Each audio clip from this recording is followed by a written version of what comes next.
Hey, everybody, welcome into the podcast. We just really quick want to remind you that at the end of every episode, we give a call-in number that you can call and give us feedback. We'll play a voicemail on air, and we're going to throw over to a voicemail here in a second from our friend Brian in Kansas City.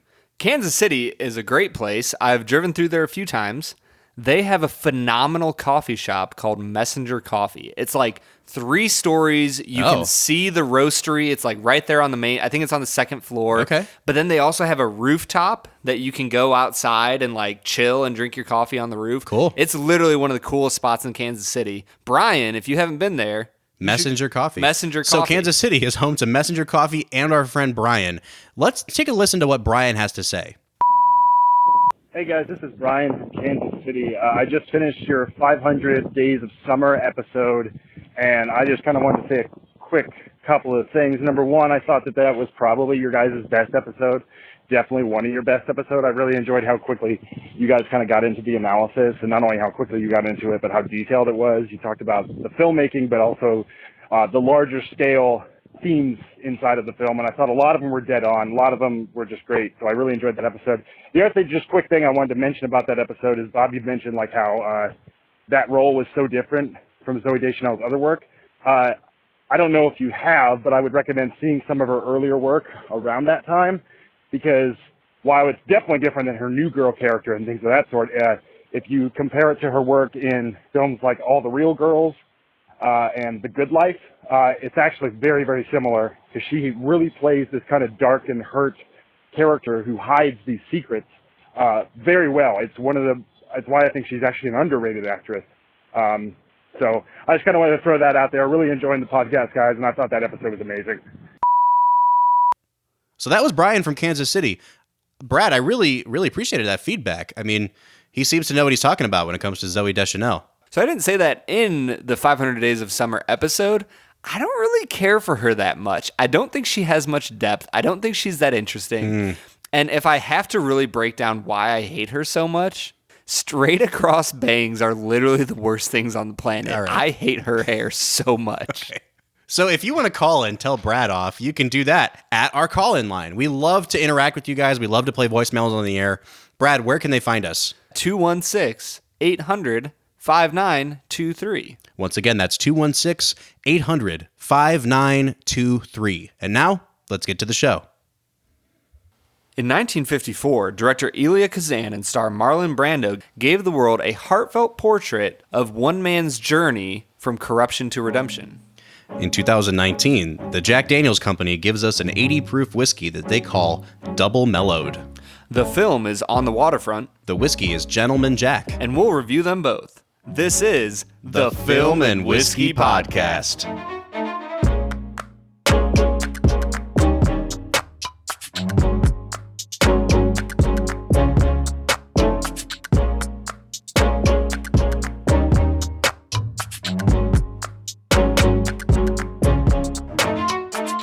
Welcome to the Film and Whiskey Podcast, where each week we review a classic movie and a glass of whiskey. I'm Bob Book. I'm Brad G. And this week we are looking at the 1954 film On the Waterfront. But Bob, no good films were made back in the 1950s. I know, right? You know, it's crazy. We keep bringing up these movies that are having some sort of anniversary, and it's not like this is a major one, but we're at 65 years this year for On the Waterfront. I just like it when we get 5s and 10s. It's really nice. Okay, you know? I was about to say, we could just every week be like, this is the 27th and a half anniversary. Major milestone. We should blow kazoos and stuff, you know? Wah, wah, wah. Right. So 65 years since On the Waterfront came out, this movie stars Marlon Brando, who was at the height of his powers. He had been coming off of 1951. He did Streetcar Named Desire. Stella! Yeah, nominated for Best Actor, did not win that year, but was the toast of Hollywood. And this is the movie where he finally broke through and won his Oscar. This movie won 8 Oscars. It was the movie of 1954. 8 Oscars. You want to take a guess at any of them?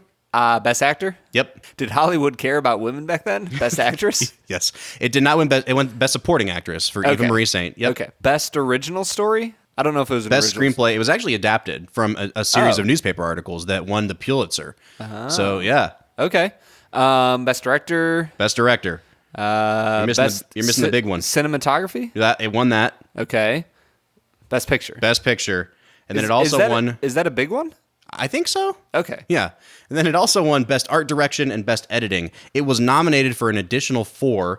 It was nominated for Best Score, which I'm shocked it didn't win. Yeah. And then it was nominated 3 times for Supporting Actor. There were 3 people in this movie that all went up against each other. J Cobb. J Cobb. Karl Malden as the priest in the movie. Oh, dude. And then Rod Steiger as his brother, Charlie. They were all nominated for Best Supporting Actor. So I was thinking in my head that the brother would be nominated, and I kind of disagree with that. The priest, though, was so good. I can't wait to talk about this. Yeah. I'm on Team Charlie, and you're on Team Priest. Yeah. All right, so let's get into talking about this movie, because I'm sure a lot of people have not seen this movie. You know, what I've loved about our podcast so far is that we have been going back over some classic movies that many people have seen, but a lot of our listeners are finding and discovering these movies for the first time. Oh, for sure. I have people who tell me that they enjoy watching the movies because we've talked about them, and they get to look for certain things in the movie that we've kind of pointed out. Yeah. And it enhances the viewing of the movie. I guess I'm being really prideful right now. I just kind of realized. We make movies better. That's our slogan. Film and Whiskey Podcast. We make movies better. That's right. So one of the things I love doing with our podcast is that we have a segment called Brad Explains. But first of all, Brad, had you even seen this movie before this viewing? I had never even heard of the movie. Really? Yeah. We're talking about a movie that is ranked in the top 20, I think, on the American Film Institute's 100 best movies of all time. Really? It's close to that. If it's not top 20, it's definitely close. This is a landmark classic movie. So I'm surprised you hadn't heard of it. But this was your first viewing. Right. So can you walk us through the plot of the movie On the Waterfront? Brad Explains. So honestly, for me, I felt like it was a formulaic mobster movie.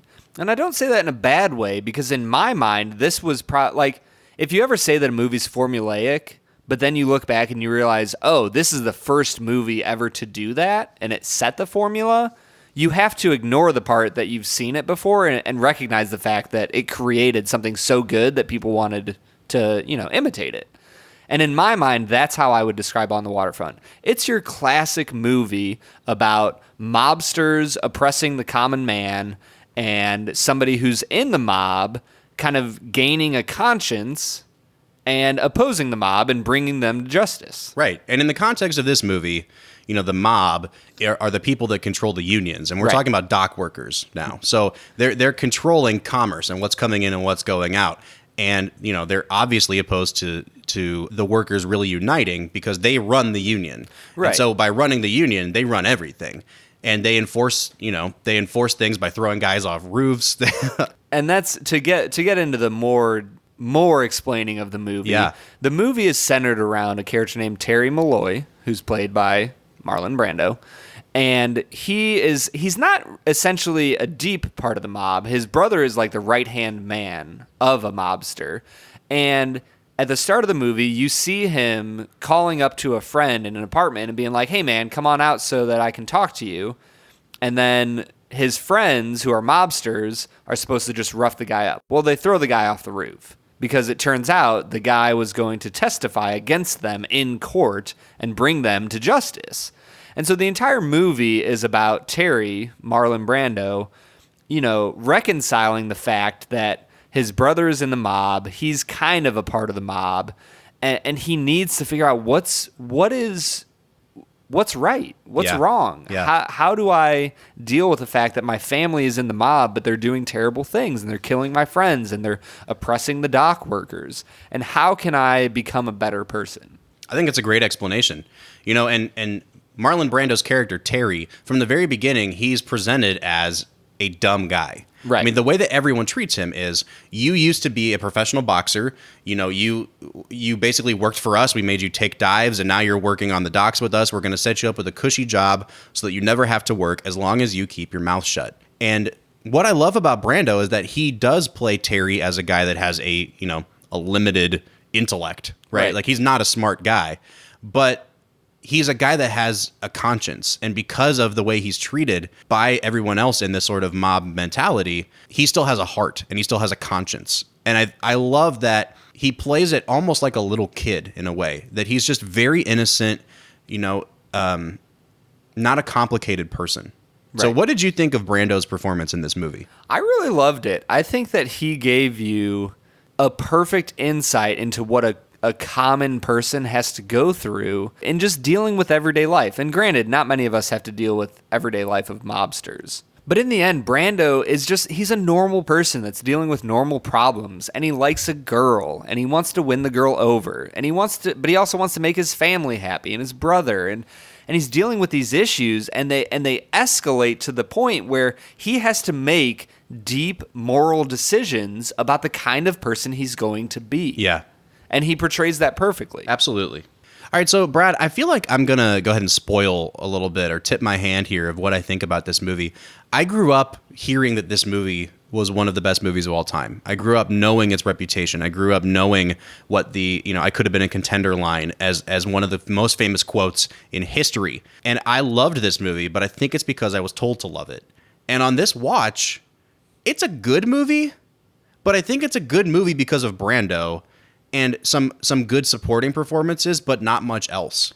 Like, I'm really shocked at how bad the script for this movie was in certain parts. Yeah, and that's why for me I use the word formulaic at the start.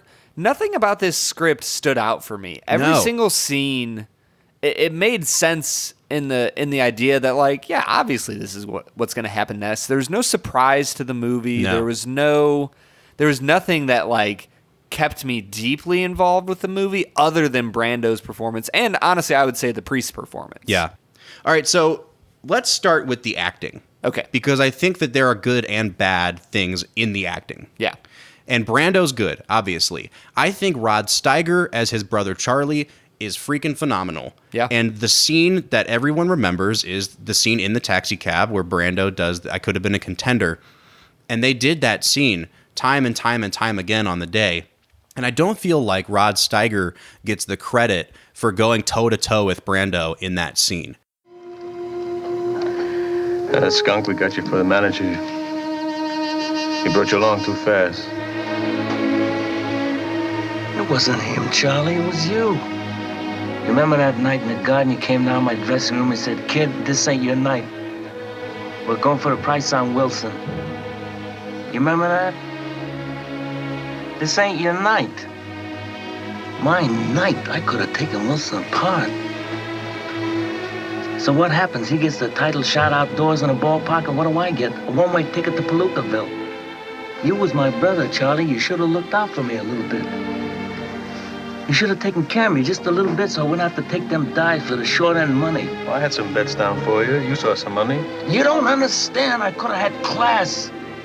I could have been a contender. I could have been somebody. Instead of a bum, which is what I am. Let's face it.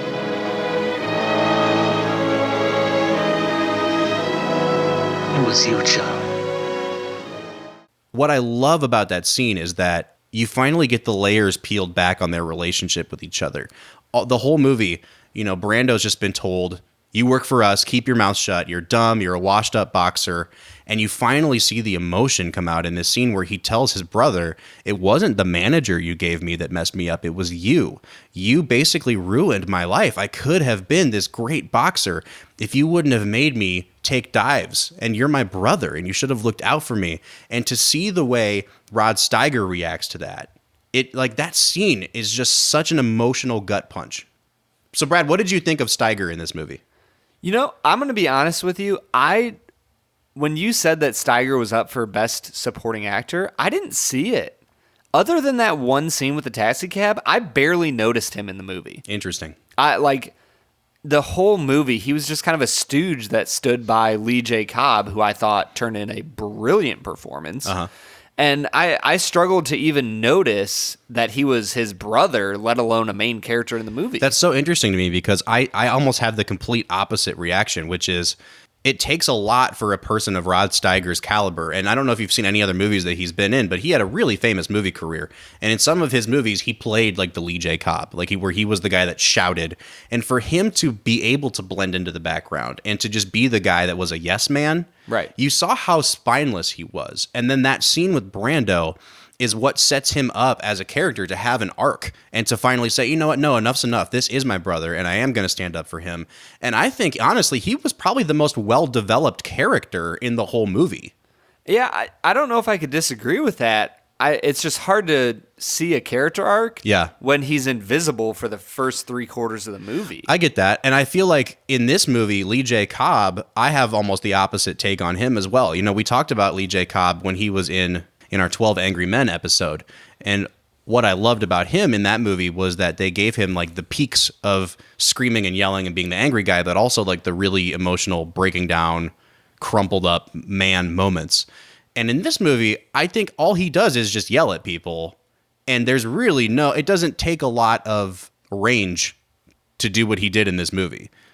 Yeah, but I would also say that certain characters don't necessarily need range. They just need to do what they are called to do well. That's fair. And so I really loved J Cobb setting himself up as the wall that people need to bounce off of in this movie. You know what I mean? Like, he's the fence that pushes other characters to change and to grow and do things. And I think he does that brilliantly. Yep. And I'll totally agree. He plays the exact same character in 12 Angry Men that he does in On the Waterfront. But on the Waterfront, he doesn't have the quiet moments. Yeah, for sure. And I think you probably could have given him one or two of those where maybe at the very end of the movie, you see him pondering something about, like, maybe what I was doing wasn't good and right, and maybe I was just being selfish. But at the same time, I probably get the impression that he doesn't care. He probably knew that the whole time. So that leaves us with the third person nominated for supporting actor, who is Karl Malden, who played the priest. Now, I think we might be split on the priest a little bit too, and it's not because of Karl Malden. I think he does a great job, but I think his character is just so, for lack of a better word, he just annoys me. Really? I mean, like, I could understand if you'd used the phrase one-dimensional. Yeah. But I liked that one dimension, man. For me, it's just that the lines they give him to read, they're just not realistic. Okay. You know, he's like, we got to stand up against these guys and we're not going to back down until we do. And then there's all these scenes of him standing on a box, on a pile of crates and like pointing at the mobster and saying... His literal soapbox. Yeah, exactly. And I think that it's just a little bit too much. It's a little too on the nose for me. You want to know what's wrong with our waterfront? It's the love of a lousy buck. It's making love of a buck, the cushy job, more important than the love of man. It's forgetting that every fella down here is your brother in Christ. But remember, Christ is always with you. Christ is in the shape-up, he's in the hatch, he's in the unit. He's kneeling right here beside Dugan. And he's staying with all of you. If you do it to the least of mine, you do it to me. And what they did to Joey and what they did to Dugan, they're doing to you. And you. All of you.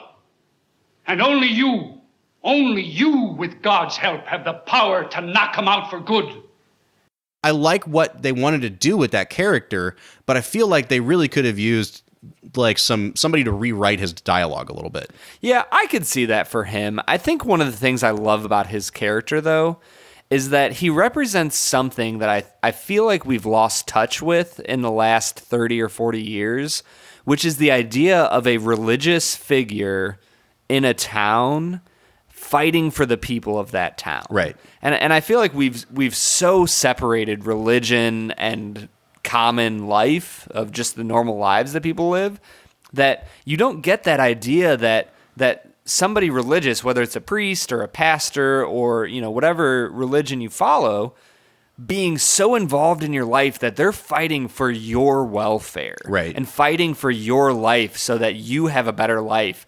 And I think in certain ways he represents religion and, you know, spirituality at its best. And I do love that as the priest, he puts himself in a position where he puts his money where his mouth is, you know, for lack of a better term, because the people don't trust him. You know, they're like, we've seen priests come and go.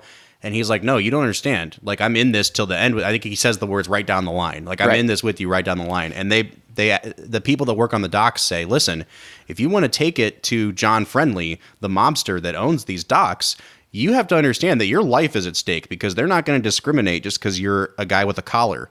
And to see a person in that position set aside the place of, I mean, I guess privilege would be a good word, of being able to just stay in the church and close the doors and not worry about what's going on the docks and put himself in harm's way. He is a fantastic advocate for those people.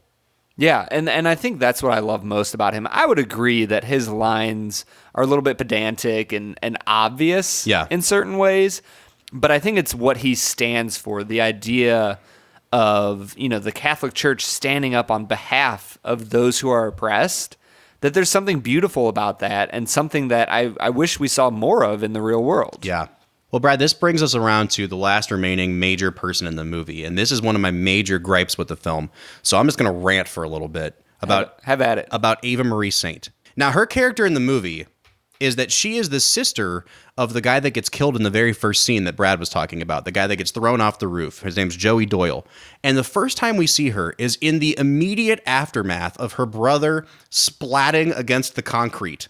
And she runs up to him, and there's somehow immediately police there. There's a priest there. Her dad is there. And no one in that scene acts realistically in any way. Like, he just died, and the dad's like, well, I told him he shouldn't have messed with the mob. There's no grieving. And then she's just kind of going, who killed my brother? And that whole scene plays in such an unrealistic way. And I know what they're trying to do as filmmakers, which is to say, like, this happens every day on the docks. They're always throwing people off the roof. But there's something about the way they set the tone for the movie, which is, I can't emotionally connect to these people at all. And I feel like Ava Marie Saint's character takes the brunt of that for where the script falls short. Because throughout the movie, we don't really learn much about her character, and she's just used as a plot device to help Marlon Brando's character become a better person. The movie takes, I'm ranting here, but like the movie takes place over the course of like 4 days. And if you follow the way the movie is set up, the day after her brother dies, she's at this meeting at the priest's church where they're trying to like unionize. She's not grieving for her brother at all. We never see her brother have a funeral. When is that guy getting buried? Like, her dad goes to the docks to work the next day and is like, well, what else am I going to do? This movie rushes things so much. And then the mob comes in and breaks up that church meeting. And then she's just out on the playground with Marlon Brando's character falling in love. And by the next day, they're like making out with each other. And I'm like, they just killed your brother. Her character has absolutely no development. And it's not her fault as an actress. It's just the most poorly written female character I think I've ever seen. Do you feel better? I do feel better. Yeah. No, I 100% agree with you. I wasn't impressed. No, I wasn't either. And like you said, I don't think it's necessarily because she's a poor actress, because she's not. I don't think she was well written. No. And when you look at the way she interacts with Marlon Brando, when you look at the way she interacts, like you said, with her brother's death, the way she interacts with the priest, there's no depth to her. No. And with a character like J Cobb, Johnny Friendly, I'm okay with him not having depth. He is there for the characters to bounce off of. He's there to be a problem for them to overcome. She's not there for that. She should be growing. She should be changing, and she's not. Yeah. And that's a huge problem with the movie. Definitely. But it's one of the most, top 20 movies of all time. So don't worry about it. Don't worry about the problems with it, right? Hush up. Now, I will say, I don't think this movie actually takes place in 3 days. I think we're supposed to understand that time has passed, like before Brando's character testifies against the mobsters. But the way that the movie lays it out is almost like this is a direct sequence of events. And I think that's one of the problems with the script. And one of my biggest problems with the script is the ending of the movie. It's an iconic moment to see Marlon Brando walking up, into the what do you call it? The shipyard or whatever. The dock. Yeah, up the dock. But I don't think that logically the ending of this movie makes any sense. Like, it's supposed to leave you on a high note, but a lot of what happens in this movie doesn't make sense from a screenwriting standpoint. And I feel like poor Ava Marie Saint is just thrust into the middle. She's of it. catching the brunt of that. Yeah. The ending of the movie, I didn't really understand what happened. Like, they beat him up, and then they're like, oh, he just assumes you can't get up. And if you can get up, then all of their power will be gone. This is good. Let's talk about what happens at the end of the movie. So in the course of the film, Brando decides that he's no longer cool with them just killing people, and and decides that he's going to testify against them. And they get word of it. And so they send Brando's brother to try to talk some sense into him. It doesn't work. They kill Brando's brother, and that's the last straw. He testifies against the mob. They basically make him an outcast. They don't kill him because it would draw too much attention. Right. He goes back to the docks to try to find some work and stand up against them. And they beat him to a pulp. And what's really weird about the way this movie ends is that he goes and confronts John Friendly in his office there on the waterfront. And all of the workers, all the dock workers are like lined up for like a half mile along the edge of the dock watching this transpire. And they don't go help him. They don't go help him. And so at first they're like, well, he's one of their own anyway. Let them take care of themselves, right? But then as soon as he gets beat up, it's like they magically turn into like support for him.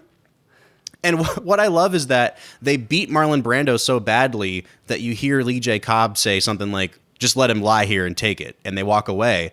And then they cut to all these shots of the dock workers looking sad. But what I love is that they're showing the guys who are so far away from what's actually happening that there's no way they could have heard or understood what was going on. He was behind a building. That's what I'm saying. But they're like, they magically know. And then all of a sudden, they decide somehow that they're going to walk in and basically take care of this shipping order that came in as a way of demonstrating to J Cobb, you don't give us orders anymore. Right. But the way they decide to do that is by going to Terry, Marlon Brando, and saying, if you walk in, we'll walk in with you. And I just don't understand why that has to be the deal. Right. Why does he have to get up and walk? Why can't you help him? And he has to get up on his own power and walk in. And it's like this symbol. Like they're trying to make this symbolic gesture of like solidarity, but the man can barely walk. He probably has a ton of broken bones. Right. Why are you making him walk into this building? The real sign of solidarity would have been if they did what I thought was going to happen, the cliche thing of this guy has become one of our own and we're going to go support him.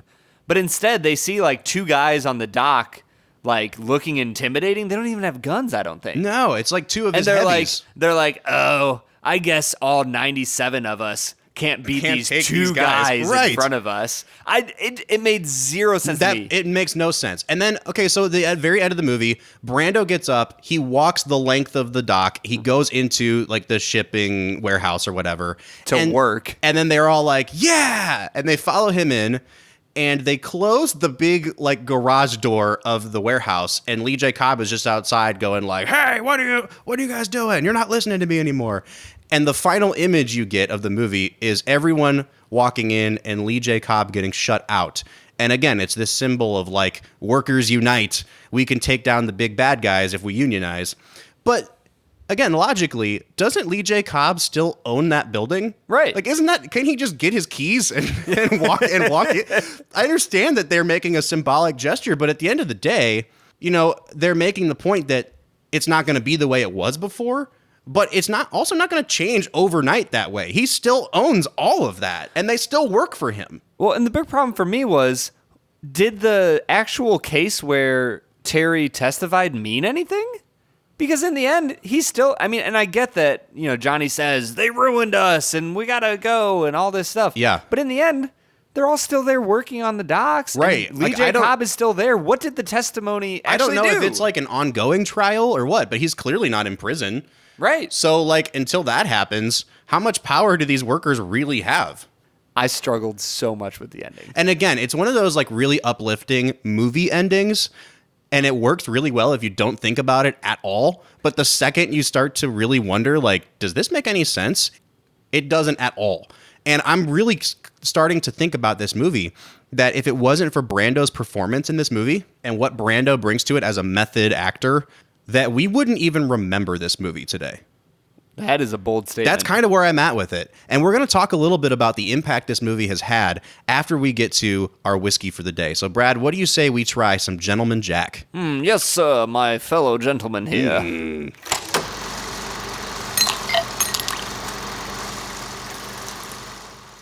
All right, so today we are trying Gentleman Jack. Now, this is a whiskey from Jack Daniels. It is 80 proof. What they say makes it different from regular Jack Daniels is that we know Tennessee whiskey is charcoal filtered. but apparently they filter it before it goes in the barrel and again before it goes into the bottle. And they say that this double mellows it. Now, I don't know if it double mellows it or if they're just taking good stuff out of it that would give it more flavor. And I guess we're going to find out. Brad, have you had Gentleman Jack before? I haven't. And honestly, it's been years since I had Jack Daniels. Me too. So I'm really interested to try this. So this is like a step up from regular Jack Daniels. It costs a lot more. Do you have any idea what you paid for this? I bought a pint of it. And so I think I spent around $20 or $25 on a pint. In the state of Ohio, a fifth of Gentleman Jack is going to cost you $30.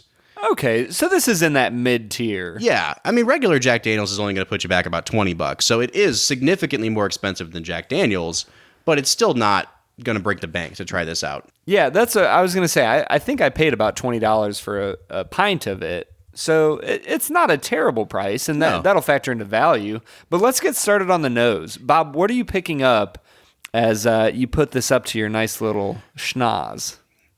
Do you remember when we tried the Henry McKenna and I said it smelled like peanut butter? Yeah. This is even more peanut. This is like, it smells like nothing but peanut butter and honey to me. Like if you made a sandwich and just slathered peanut butter on it, it's like overwhelmingly peanut butter and then honey notes.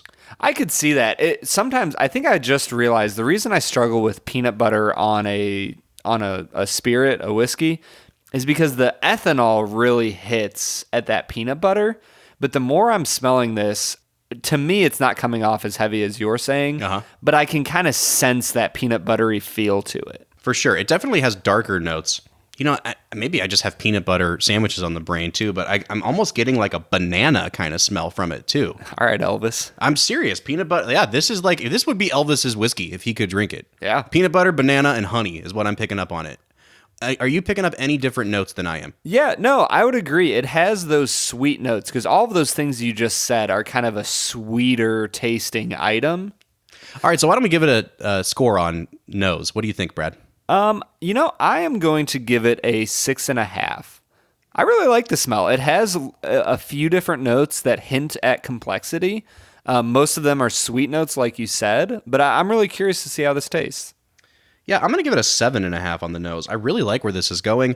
As it mellows a little bit in the glass, I pick up a lot of smoke, and not in a sort of charred barrel way, almost in a scotchy smoke kind of way, which I really like. But coupled with those notes of peanut butter and banana, I'm going to give it a 7.5 on the nose. Brad's taking a sip. What do you think of the taste on this one? It's nothing like Jack Daniels. Good or bad? Decidedly above average. I'm still picking up a ton of peanut butter.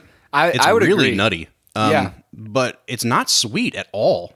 Like it tastes, really? It tastes like those more muted. I don't even know what the word is. If you could take the nuttiness of peanut butter without a lot of that sweetness, I'm just getting kind of a straightforward dark peanut note, and that's it. Yeah, and you're definitely hitting a lot of smoothness on your palate that you would get from an 80 proof bourbon. An 80 proof whiskey. So you're definitely, the ethanol comes a little bit more forward on the nose than it does on the palate. I'm actually really enjoying the taste of this. It's a good sipping whiskey. Yeah, and like I said, it's not overwhelmingly sweet. And I think that's the thing. When you compare this to an aged bourbon or something where you're just getting tons of corn and you're getting like sugary sweet, it's not to say this whiskey is bitter. It's just not bourbon sweet. And that's kind of what I was expecting from the nose. Yeah, and there's something else about it that, like, if we're really honest, Jack Daniels, the regular, is something that just punches you in the throat. Oh, yeah. Like, it is a powerful whiskey. And this, I really like, this might sound dumb, but the fact that they called it Gentleman Jack, I would say that's probably one of the best branding they could do for it, because it still has some of the flavors that you get from Jack Daniels, but it's a gentleman's Jack. It doesn't punch you in the throat. What would you say about the taste? Score-wise, I think I'm going to give the taste an 8.5. Wow. I really like this taste. It's smooth. It's nutty. Yeah. It reminds me of an Irish whiskey. It's not going to kick you in the throat. Yeah. It's really a good whiskey. I was going to give this a 5.5 just because it was so unexpected, but it's not bad. And I don't think I should punish it just because it wasn't what I expected. I'm going to give it a 6 on the taste. Okay. All right. And finish, I'll say that there's not much of a finish. Within 20, 30 seconds of swallowing, I don't have any lingering aftertaste at all. It completely vanishes off your palate. Which can be a good thing or a bad thing. Certain whiskeys will sit on your palate and sour and not taste as good. Other whiskeys sit on the palate and just intensify and become more beautiful the longer it's been since you sipped it. And so these ones where the taste disappears, I don't know if it's a good or a bad thing. I would always think it's a bad thing, just because I think it's a sign of how much they've watered it down, that it doesn't have any lingering punch to it. I really think that a whiskey like this, where they have put so much effort into it on the front end, deserves to be a little bit higher proof. If not, just for like leaving those, peanut and smoke notes on your palate afterwards. And the fact that we're not getting any of that, I don't care for that. So I'm going to give it a 4.5 on the finish. I'm going to give it a 6 on the finish. I would agree with a lot of the things that you said, but I think it's okay because certain times when you water down the whiskey just a little bit, you get certain flavors on the palate that you might be sacrificing some of the finish, but you get more on the taste. Yeah. All right. And then overall balance. I think this is actually a fairly well-balanced whiskey. I do think I was let down at the end by the fact that there's almost no finish on it, especially since the nose was the most complex part of it. I was really expecting a powerful whiskey, like you described Jack Daniels in a way. And this kind of let me down on that end. So I think I'm going to give it a 6 on balance. Yeah, I'm going to give it a 6.5 on balance. I think that all the things that you said are true. I just think it did a little bit better in my mouth than it did in your mouth. Well, okay then. And then our last category is value. Now, we already said this is $29.99 for a bottle. I don't think that's a bad price, but I also could name you 6, 7, 8 bottles at that exact price point that I probably like better than this. Yeah, and this is a good sipping whiskey. Yeah. So at value, I guess I would probably give it about a 7. I think I'll do the same. I really, really, really liked the nose on this.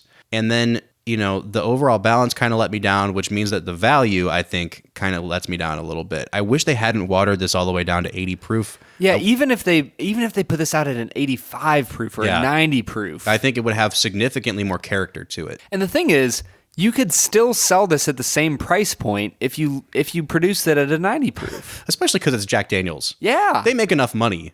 Yeah, that does disappoint me a little bit. You could have made this 90 proof, maybe charged $31 or $2 instead of $30. Right. And I think it would be a lot better of a whiskey. Yeah. I do enjoy sipping it, but it's not my favorite. So I'm coming out to a 31 out of 50. Brad, what are you coming out to? A 34.5. So that brings us out to a 32.75. We're in that basically a 6 out of 10 range. It's a pretty good. It's pretty good. Yeah. Yeah. Would you recommend it though, Brad? Yes. I think I would too. Yeah, I would recommend it. If you're looking for an easy sipper, this is a good whiskey that I would recommend having in your shelf. I'm really enjoying just kind of swirling it around and smelling it. Like, to nose this is an enjoyable experience. Yeah. The taste is fine, but then it just evaporates. So, hesitantly, yeah, I would recommend this, especially if it's on a buddy's shelf. Yep. Ask to try some of it. Yep. If you're asking me if you should pay $30 for it, probably not. Right. Well, and that's the thing. Is this something that maybe you buy it once and for like me, you buy a pint of it for like $18 to $20 and you drink it and you say, yeah, that was a pretty good whiskey, and you never buy it again. Great.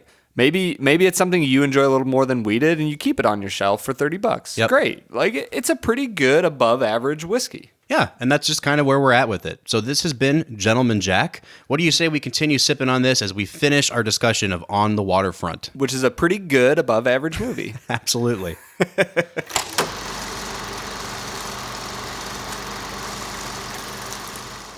All right, so that was Gentleman Jack. We're back to talking about On the Waterfront. Now, we've both been venting, and me more so than Brad, about my problems with this movie, because I think that there are just huge structural problems. Can I say something, though, that do you feel like you are more frustrated about the problems in this movie because of how highly touted it is? Yes. And I think that, like, you and I have done a really good job, if I can, toot our own horn here for a minute, on this podcast of talking about the good and the bad, but not letting movies off the hook for the bad. And I've gone back to these movies and revisited them with a fresh eye, and gone back to Casablanca, and Casablanca held up. We go back to The Great Escape, and for what it is, The Great Escape holds up. I went back to this movie, And I was surprised to see it, but it just doesn't hold up for me the way that I thought that it would. Brando gives a great performance, but other than that, I don't know that this movie deserves to be as highly regarded as it is. And Brad, we were even talking just before we hit record about one of your biggest frustrations with the movie. And I want you to bring that up a little bit because it revolves around one scene that is super problematic in 2019. Yeah, so this is one of those things where I don't want to try to pretend like I'm snobby, and just because I'm from 2019, I'm better or more moral than people from 1952. Let's be really honest and take a look at the scene when Marlon breaks into Eva Marie Saint's home and basically forces her to make out with him. Yeah, he really does force it. I mean, first of all, he breaks down the door. That scene, I was watching it and I'm like, okay, I understand that you like this girl. And I understand that you think she likes you. That does not excuse breaking down her door and forcing yourself on her. Honestly, the biggest analogy for me with that would be Rocky. Have you watched Rocky recently? No, not recently, no. Dude, there's a scene where he literally breaks down the door and makes out with Adrian. Yeah. And she keeps telling him, don't kiss me, don't kiss me, don't kiss me. And then Sylvester Stallone kisses her, and like she falls for him and falls into his embrace. And I think it gives this understanding that if a woman says, don't kiss me, well, if I just kiss her passionately enough, she'll want to kiss me back. Yeah, she's actually asking you to do it more. Right. And the thing is, I will qualify all this by saying, like, when you're in a relationship with somebody, a genuine consenting relationship, you might know them well enough to know, okay, they might be joking around or this or that. But in these movies, they don't know each other. They are not in a relationship that's consenting. It's literally been a matter of days that he's known her. And he said, like, yeah, I remember seeing you in the neighborhood growing up. You had braces. You were really ugly. Right. And in the course of this movie, it is bad enough what he just the action that he takes of breaking down the door, forcing himself on her. But when you add the emotional impact of what had just come before that in the movie, which is that the priest basically convinces Marlon Brando to reveal to Eva Marie Saint that he was involved in the plot to murder her brother. And he confesses that to her, and she runs away horrified. And then, he has a little bit of a temper tantrum later in the movie and decides, I'm an emotionally immature boy and I need coddled. So he goes to her house to have her cuddle him. And she doesn't want that. And of course she doesn't want that. He helped kill her brother. And his response to that is, no, I get to take what I want, or I get to take what I need in order to be comfortable and to cope with what I'm going through. Yeah, I struggled so hard with that scene. And there's the part of me that doesn't want to go as far as we're going and be like, you know what? Like, it's okay to pursue love, and it's okay to pursue a relationship with other people. And sometimes you might do things to pursue a relationship that might not be considered okay by the common society. And I understand all of that. But this movie did not portray that well. And I truly struggled with that scene. And I mentioned this before we went to the whiskey segment, which is, honestly, if it wasn't for the presence of Marlon Brando in this movie, would we even remember it? And I think in some ways that's a really bad argument, because you could make that argument with any great movie, because great movies are made by great actors and great directors.